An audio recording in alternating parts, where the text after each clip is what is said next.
students, welcome to the channel of Digital to Real. Today we are going to discuss about ports in Verilog. आज हम Verilog के ports के बारे में discuss करेंगे. Ports Verilog module में जो ports होते हैं उसके बारे में हम discuss करेंगे. Ports provide the interface by which a module can communicate with its environment. So क्या आपका जो module है वो किस तरह से दूसरे module के साथ interact करता है? उसको दूसरे मॉड्यूल के साथ इंटरैक्ट करने के लिए इंटरफेस चाहिए और वो इंटरफेस कौन प्रोवाइड करता है? पोर्ट्स प्रोवाइड करता है कि जिससे कि वो इंफॉर्मेशन ले सके. It can take the information and it can give back the information. It can take the input and give back the output. So the input output pins of an IC chip are its ports. So when the digital signals or the digital circuit you translate into IC chip. Okay, when the IC chip, one IC chip interact with other IC chip, the mode of interaction, there is an interface. And the interface is through the input-output pins. So, input-output pins of an IC are its ports. The module can interact with outside environment or other modules through its ports. That is what we said. As internals of a module is not visible to the outside environment. What is inside of an IC is not visible to the other IC. What is visible to the other IC is only the ports, input and output ports. Hence, in order to design or in order to change a design of an ASIC, we can easily do. We can change the internal of the ASIC. Only the output and input ports we will keep the same. So, the interface will remain the same, but the internals of the IC will change. So, it provides actually what the ports does. It provides a flexibility. It provides a flexibility to change the design without affecting the interface of the module to the outside world. Means there is no need to change the input and output ports. What we only need to change, we will change the internals of the IC which is invisible to the other IC. So, this is the importance of ports. Consider a 4-bit full ladder. Now, we will see a 4-bit full ladder circuit. And this the module of a 4-bit full ladder, and that is instantiated inside the top level module. That is module top.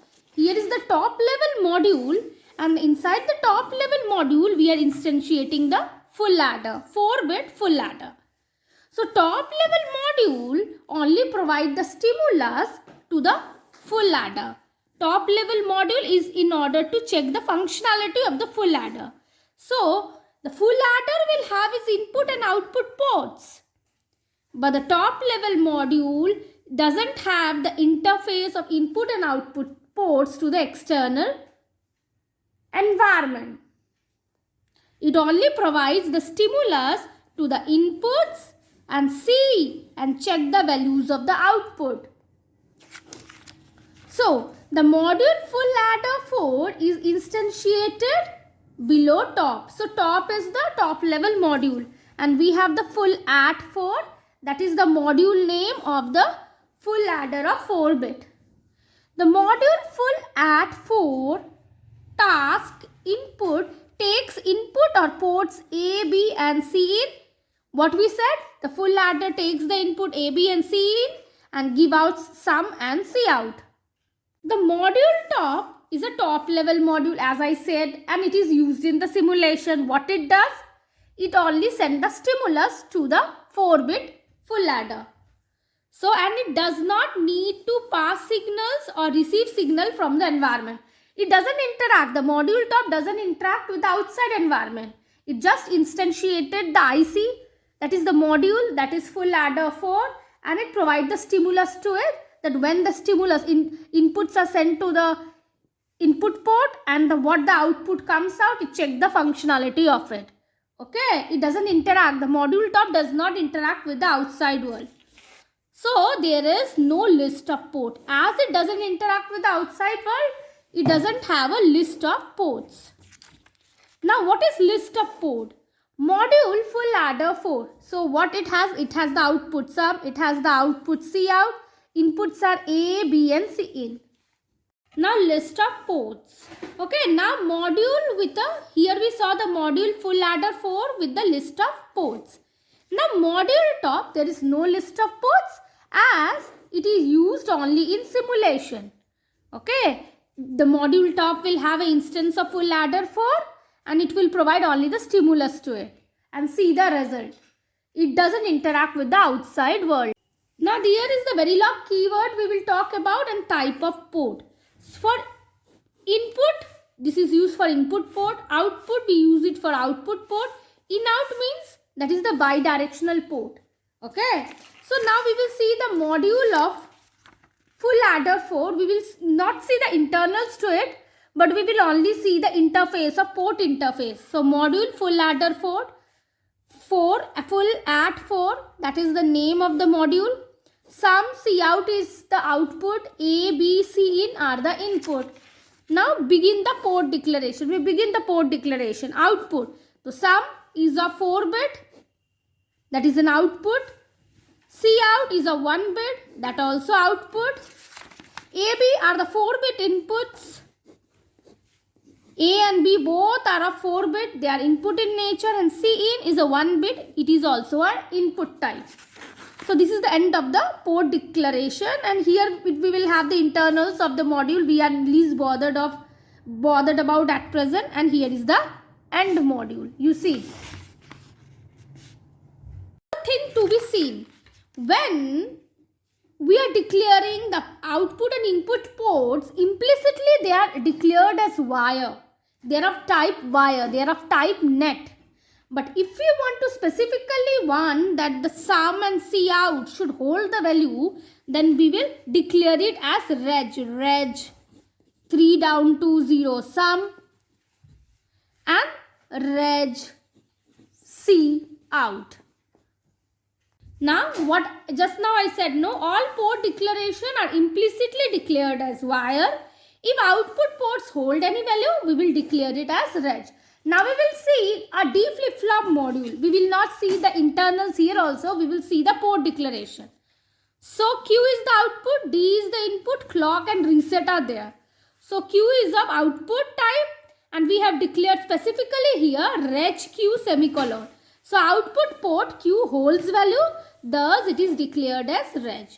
D, clock and reset, they are of input type and implicitly they are wire in nature, and here is the end module. So in order to have the reg, you have to specifically mention it reg Q semicolon. So input ports must always be of the type net. Okay. So input ports must always be of type net. Output mode must always be of type. They can be of type net or reg or net. Nothing in particular, but in-out ports, they must always be of type net. Now we will see how to connect port to the external signal, means how to connect the ports of the module when we will instantiate it in the top level module.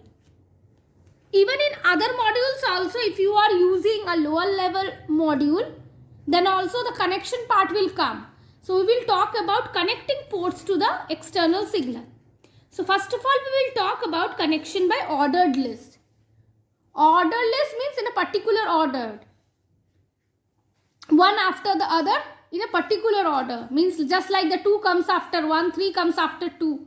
Like this. This is a 1, 2, 3, 4, 5, 6. They are always in order.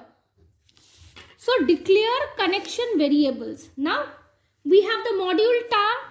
Now I will declare the connection variable. The connection which will send the stimulus. So A and B, capital A and B. They are 4 bits, okay, and they are of reg type. C underscore in, that is also 1-bit reg type. Sum 4 bits, it is a wire type. Cout 1-bit wire type. Now we will instantiate the full at4 which we have just written. No, the module full at4. We will call it and we will instantiate it here and we will call it FA ordered. We will name it as instance of full at4, we will name it as FA underscore order. Full adder, FA means full adder underscore ordered. Always make the instances of the modules and give it a name which is meaningful, okay, rather than very random name. It helps the reader also, it helps the designer also. So here the signals are connected to ports in order. That order means by position. So full @4, the instant office is mentioned at FA underscore ordered. Full or adder ordered. The instance name. Now capital sum, capital C underscore out, capital A, capital B and capital C in semicolon. You see, for the full adder 4, we have the port as output port small m, output port small c underscore out, output input port small a, small b and small c underscore in. They are all small in nature and they are input ports. So sum and c out, they are output port. That is for full @4. Now we have declared here connection variables. Capital A, capital B, C underscore in, capital sum, capital C underscore out, capital. But while doing this connection variable, no, we have put all the connection variable at proper position. This is called connecting ports in order by position. Okay. Just in order to make a better understanding of you people, I have rewritten the module and end module, this module of full @4. Here you see small letter sum, C out, A, B and C in. This is how the connection we have done in the while connection by ordered list also. We did the connection proper. Sum, C out, A, B, C in. Same as sum, C out, A, B, C in. You see, sum of 4 bits, C out 1 bit, A and B of 4 bit and C in of 1 bit. Now connecting ports by name. Now we are connecting the ports by name. We did first part, connecting the ports by order by name. Now Verilog provides the capability to connect the external signal to ports by port name rather than by position. Now we will see how to make the connection of the Verilog module, instance of Verilog module with the external word by name. Now we are instantiating the module FA underscore module instance name I am keeping as FA underscore by name. Okay. So full @4 instance of that FA underscore by name. Now you see the connection. Here I have used the curly brackets. Okay. Inside the curly bracket, dot C out, that is small c out, is connected to capital C out. You see, this is for the module name, module full @4, and capital C out is for the module top. Here also dot sum is connected to capital sum. Dot B is connected to capital B. Dot C in is capital to C underscore in. Dot A is connected to capital A. Here the connection has been done by name. So even if you do not maintain the same order, no issue will happen. Only the connection has to be proper. Now hierarchical name. So every signal we spoke about, every signal or port we spoke about, they are of some particular module. When I will make the instance of that module in some other module, okay, how to refer to that particular signal, that we will see. That is called the hierarchy. So every module instance, signal or variable is defined with an identifier. Okay. Now we will see how to refer to a particular signal of a particular module in a top level module. Hierarchical name referencing allows us to denote every identifier in the design hierarchy with a unique name. So hierarchy means what? Now of grandfather A has two sons B and C. So B has another two sons D and E. Okay, and C has two sons F and G. So how we will refer the grandson D? A dot B dot D. Another grandson E, how I will refer? A dot B dot E. Grandson from son C. A dot C dot F. A dot C dot G. This is called hierarchy, where I am referring to the grandchildren, particularly from the top level. Okay. Now here is the top level. Suppose the top level instance module name is stimulus. It is the root level. Under root level, I am instantiating SR latch and the instance name is M1. And in the top level stimulus, I have the connecting variable q, small q, comma, q bar, comma, sets, comma, reset. They are connecting variables. And in SR latch module, I have the two NAND gates, N1 and N2. And I have the signals. N1 and N2 are the instance of two NAND gates, primitive NAND gate. And the ports I have is Q, Q bar, S, R. They are the signal. This is the hierarchy for a SR latch simulation. Now here is the stimulus is the top level module. Name of the module. Stimulus.q is the connecting variable I am referring of the module stimulus. Stimulus.q bar, I am referring to the connecting variable q bar of the module stimulus. Similarly for set reset. Now M1 is the instance of the SR latch. So stimulus.M1. Now I am referring to the signal capital Q of M1. So stimulus.M1.q. I am referring to q bar of M1. Stimulus.M1.q bar. This is how. I am referring to the NAND gates. Instance of NAND gate N1 and N2. So this is how is the hierarchy we mention, and this is how the signals of the hierarchy we refer to. Hierarchy referencing done in this way. If you like this video on ports, please subscribe the channel. Please share with your friends. Have a nice day. Bye-bye.